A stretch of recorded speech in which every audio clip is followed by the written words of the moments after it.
চলে আসলাম 20,000 টাকা বাজেটের আশেপাশে দুটো বেস্ট ডিভাইস নিয়ে। প্রথমেই কথা বলবো রেডমি জাতীয় ফোন রেডমি নোট 14। ডিভাইসটা কি জন্য ব্যবহার করবেন, কারা কিনবেন তাদের কথা আগে বলে নিচ্ছি। যারা প্রচুর পরিমাণে মিডিয়া কনজিউম করতে পছন্দ করেন এবং ফটোগ্রাফি করতে পছন্দ করেন, তাদের জন্য এই বাজেটের মধ্যে একটা ব্র্যান্ড নিউ ডিভাইস যদি তারা খুঁজে থাকেন, তাহলে এই রেডমি নোট 14 ডিভাইসটা একটা ভালো অপশন হতে পারে।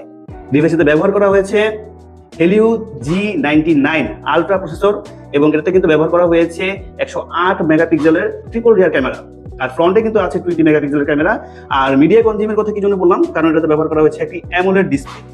তো যারা লং টাইম মিডিয়া কনজিউম করেন বা গেমিং করেন, তাদের জন্য একটা ভালো অপশন এটা। এরপরে কথা বলবো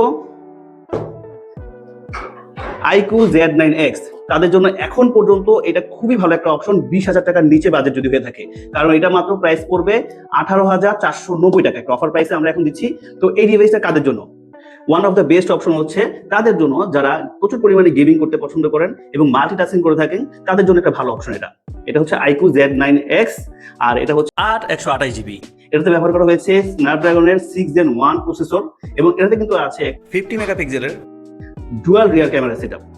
তো এই ডিভাইসটাতে ব্যবহার করা হচ্ছে আইপিএস ডিসপ্লে, তবে আইপিএস ডিসপ্লে হলেও কিন্তু এটাতে রেজুলেশন কিন্তু দুটাতে সেম, আর কালার রিপ্রোডাকশন কিন্তু খুবই ভালো। তো এই ডিভাইসটা পেতে চলে আসুন গ্যাজেটের মিরপুর আউটলেটে এই অফার প্রাইসে পেতে, অথবা করে ফেলুন অনলাইনে অর্ডার। আর আরেকটা ব্যাপার, সেটা হচ্ছে রেডমি নোট 14 এর প্রাইসটা হয়তো বলা হয়নি, এটার প্রাইস কিন্তু পড়বে এখন 20,990 টাকা।